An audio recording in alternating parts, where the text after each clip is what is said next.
If you're doing something that you don't like to do, you won't be happy. You won't keep doing investing. So let's get really clear on that. If you're doing something you don't like to do in investing, you will not continue to do it. You will not continue to earn the returns on that, even if you're getting good returns. Okay? So you in investing, it's more than just numbers. It's also your personality and your risk tolerance. It is your personality. It is what lights you up. It is what your talents are. I am Christina Suter, and this is the Real Estate Breakthrough Show, where we talk about the reality of real estate, the mindset you need in order to face the reality of what it is, and tips and tricks to get you moving forward in investing. I am your host, Christina Suter. Let's talk about the overview of you as an investor. And I've kind of precursored this with the conversation we just had, which is, I don't care what your job is, and I don't care what your educational background is, and I don't care what your intelligence is. I don't care what your background consists of or what country you come from. But here in the United States, at least, the biggest thing that you need to cultivate in being a real estate investor is yourself and your education and how you can approach investing in real estate. So let's talk about you. Let's start with the most important single factor, which is you.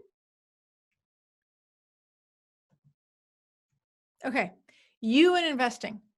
That's where investing starts. If you own something, like let me give you a really good example. Do you want to be a flipper full time for the next, 20 years so that you spend 40 hours, 50 hours a week talking to construction crews? Does that light you up? Does that make you really excited and you go, yes, that is so me? Well, if that is true, then we know where you want to go in real estate. We know what you want to do. But if you're like me and you go, no, I don't want to. I don't want to be kicking somebody's patootie 5 times a day, 5 different contractors working out what the right next step is to be done by such and such. I don't actually like it. I have to confess, I have flipped, and there are parts of flipping that I really enjoy, and there are parts of returns I really enjoy, but I am seriously considering that maybe being a flipper is not my favorite form of investing. And you may be having the same reaction, which is, no, it really doesn't sound attractive to me. If you're doing something that you don't like to do, you won't be happy. You won't keep doing investing. So let's get really clear on that. If you're doing something you don't like to do in investing, you will not continue to do it. You will not continue to earn the returns on that, even if you're getting good returns. Okay? So you in investing, it's more than just numbers. It's also your personality and your risk tolerance. It is your personality. It is what lights you up. It is what your talents are. I am not a good cop. I'm a good cop, not a bad cop. I'm okay at flipping, but it's not my talent. My greatest talent is not yelling at people. That's not my greatest talent. My greatest talent is teaching. I'm actually a really good teacher. My best talent is teaching. So I don't really want to do the pieces of real estate as my primary job in real estate that isn't my best. So let's talk about it's your personality. Risk tolerance. It can go wrong. Trust me, real estate can and does go wrong. One of my favorite mentors, somebody asked him once, how many times out of your escrows do you have problems? He said, out of about 20 escrows. And the guy went, yeah, how about out of 20, out of every 20 escrows, how often do you have a problem? The answer was 19 out of 20. So real estate can go wrong and it does go wrong. Are you willing to risk that it will go wrong? So what is your personality type? What is your risk tolerance? How much are you willing to risk on having something go wrong? Is it a very small percentage of your portfolio? Is it a very large percentage of your portfolio? Is it, I only have $10,000, so I risk all 10,000? Or it doesn't matter whether I have $10,000 or not, I'm only willing to risk 5. What is your risk tolerance? That, it can go wrong, it will go wrong, and it can go wrong. So what are you willing to risk? This is what you need to know about yourself. Risk tolerance is influenced heavily by information, education, and experience. Notice I'm a big proponent of education. Any job that you want to do really well in, I'm a big proponent of getting deeply educated in it, just in general. But real estate's the same way. The more educated you are and the more you allow yourself to experience, either by a mentor or by shadowing somebody or by just trying a smaller version of it yourself before you dive off the deep end, information, Education and experience will expand your risk tolerance. I know, I've observed it personally for myself. Let's talk about the next element. I call it your sleep factor. So, and really I should call it instinct and self-respect. The less cash you have out, in general, for most people, the easier it is for people to sleep.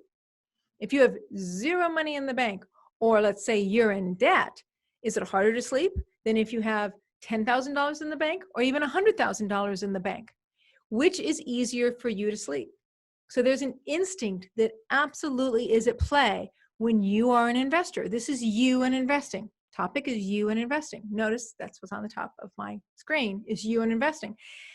It's about you so that when you invest, you are successful, not just financially, but mentally, aren't exhausted at the end of the day. And emotionally, maybe we even can go so far as to say fulfilled, that you feel fulfilled by your real estate investing. This is you and investing. Okay, sleep factor. The less cash you have out, the easier it is to sleep. I call that your instinct. Your instinct wants shelter, food, safety, instinct, cash in the bank. But you also want to have cash out so that you're earning a return. And this is more of your will. This is more of your self-respect saying, hey, I'm an investor, or I want to be an investor, or part of my portfolio, or part of my life is investing. I'm saving for my retirement. I want to earn a return on that. My self-respect, my will, desires that I earn a return on what it is I have out working. So this is constant balance, having to do with your, I call it sleep factor, having to do with your sense of safety between instinct and self-respect. Natural talents. Now, if you've been listening to me before, then you know someplace along the line, I always say, well, often say, get out a piece of paper and a pencil and answer these questions for yourself. So risk tolerance, answer that question for yourself. Where are you? Can you put all $10,000 into something? Can you put your whole nest egg into one project? Or do you want to keep half of it aside? Do you want to keep half of it in cash? Do you want to keep half of it in cash and a quarter in investing and a quarter as a backup? What is your risk tolerance? You need to know that for yourself. And if you don't have a good way of answering it, keep getting yourself educated because your risk tolerance will become really clear to you. Sleep factor. There's a number in your head. There's an instinctual number in your head that says, I need this much money in the bank to feel safe. Don't violate that number. That number might be $500, might be $5,000, might be $10,000, might be $100,000, might be $300,000. But don't violate that number because your instinct will not let you sleep well and you will not enjoy your investment portfolio. Okay? Do not violate your instinct number. Maybe you can negotiate about it with yourself, but don't violate it. Don't give away everything you've got if you need a savings account. Everybody needs a savings account. Everybody has an instinct level they need in the bank. Don't violate it. Natural talent. Do you get people or do you get businesses? I get people. I'm kind of a psychology teacher person. I like people. I love acting with people. I get people, even though I have a bachelor's in business and I have a teacher's credential. I have a master's in psychology. So you can see out of the 3 degrees I have, 2 of them were more people and 1 was business. I get both, but I like dealing with people. So I get people. I also do get contracts. I read contracts really, really well, and I get math. So I have a tendency to enjoy interacting with people, but I don't want to yell at them. But I like interacting with contracts and math. I understand those boundaries really well. So I actually have a tendency, even though I get people, I actually have a tendency to be on more the business end of real estate versus the direct management end of real estate. Because I like the lifestyle I get in running contracts and numbers because I understand them and it helps me define where my boundaries are. Do you have a background in construction, interior design, project management, accounting? Do you have a background in one of those and you feel like that's your talent, or it's at least a skill set? Maybe it's not your primary love, but it's a skill set that you can at least bring to the project. So is that your natural talent, or at least an area of deep expertise that you can bring? You can be an interior designer, works great. You can be a contractor, works great. You can be an actuary, works great. You can be a lawyer, works great. You can be an actuary, an auditor, works great. There are so many things that you can be. You can be in construction, works great. You can be in hair design, and it works great. Because in real estate, it's such a diverse field that the way you participate in real estate, the way you start in real estate can be based upon your natural talent. Let's do hair design. Let's say you're good at hair design. Okay, What does that mean? You probably have a pretty good eye. It means you might be a really good stager. It means that you might be really good at interior design. It means you might be really good at seeing the interiors of a space and what it could be, right? It could be that you have a good sense of style or systems. That will be useful to you. That natural talent that makes you a good hair designer will be the thing that can also be used inside of real estate. Maximize on it. So write down, what are your talents and what's your experience? What are the things that you're already knowledgeable and educated in, and what are your natural talents? Now, the last element I have here is control. Control.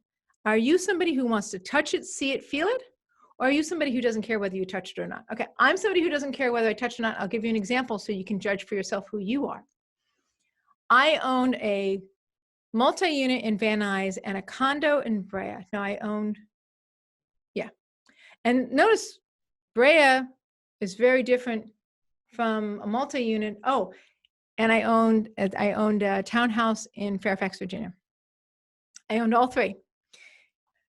The reason why I use these examples is because Van Nuys is not very far from where I live. Brea is about 60 miles away from where I live. And Fairfax, Virginia is a plane flight because I live in California. So Fairfax, Virginia is a plane flight, is 5 hours away. Here's my reason why I bring up this story. I visited all my investments, regardless of where they were located, about the same. I went to Brea about once a year, and I went to Fairfax, Virginia about once a year. I really don't need to see it. I don't need to feel it, see it, touch it. I'm okay. I need to understand the numbers, and I need to understand my management person, but I don't need to see the asset itself. Now, this is very different from other people who say you want to buy within biking distance of your home, or you want to buy within a short drive of your home. Why? Because they want to see it, feel it, touch it, so they understand what's happening with it. So they get the kinesthetic feel of it, or they can directly be there to meet people, to intervene and control it. Which one are you? So just imagine in your fantasy that you own something really far away.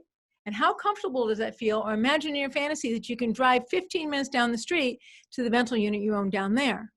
Which one feels more comfortable to you is a natural answer to what kind of control you like to have.